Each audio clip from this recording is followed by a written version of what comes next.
Yesterday, Professor Dyson, that today, this year, 2008, we of course know that it represents the 40th anniversary of the death of the person who you and I think, regard as the greatest American we've ever produced, Dr. Martin Luther King Jr., 40 years ago.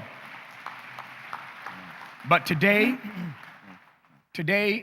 interestingly and ironically, is the 140th birthday of the greatest black intellectual, W.E.B. Du Bois. The problem of the 20th century, said Du Bois, the problem of the 20th century, Dr. Dyson, is the problem of the color line. And for those of us who are blessed to be here now in the 21st century, we know that Du Bois was even more prescient than that. It is also the problem of the 21st century. That's my belief, and I think the belief of many others. The question for you is whether or not that Du Boisian question is still the question, or whether or not there is another that we have to wrestle with today. Yes, sir. New Orleans is, as you said, a powerful municipal metaphor for the malady at the heart of not only of American culture, but the kind of global crisis of capitalism, but also the inability to treat human beings as recognized fellows who are grappling with the issues of our own struggle. When I think about race and I think about the reality of what we confront, there's no question. It would be disingenuous for us to deny in this 140th year of Du Bois's life, but especially the 40th year after Dr. King's death, that there's been enormous progress. We sit here recognizing that the Civil Rights Bill and the Voting Rights Act have fundamentally transformed American society. We recognize the fact that the black middle class has exponentially increased. We recognize that we have leaders in fields of business that we could scarcely imagine 40 years ago. And the per capita contribution of black people to this economy has stunned and staggered the imagination in terms of what we're able to achieve. So there's no question that there's been tremendous progress. America is a different nation today than it was 40 years ago, in part because of the success of our movement. Your question hits me in three ways. For example, at the top of the Mississippi River, a bridge collapses in Minnesota. At the base in New Orleans, a levee collapses. The ignoring of structural reality that affects us all.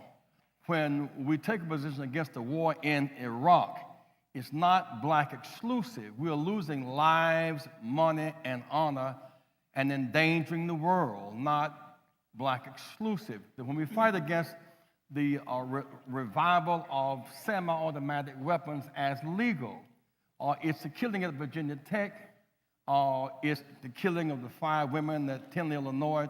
How do you fight a war against weapons of mass destruction and make semi-automatic weapons legal in our streets again? So at the heart of our growing issue is the issues that affect us all.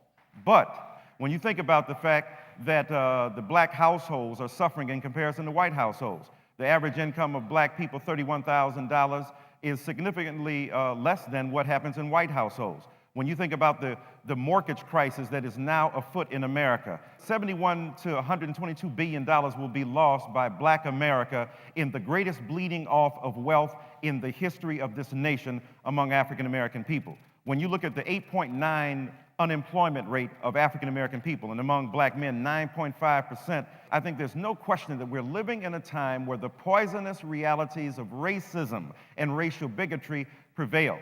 It is still the central preoccupation of American culture. Thank you.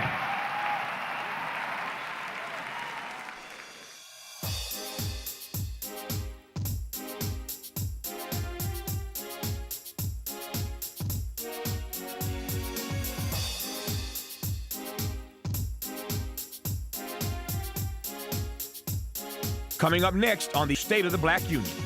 I happen to have had a relationship with Hillary Clinton, 15 years. And I happen to have committed to her before the race even began. And see, the other thing that we need to understand is loyalty and word. In politics, all you have is your word.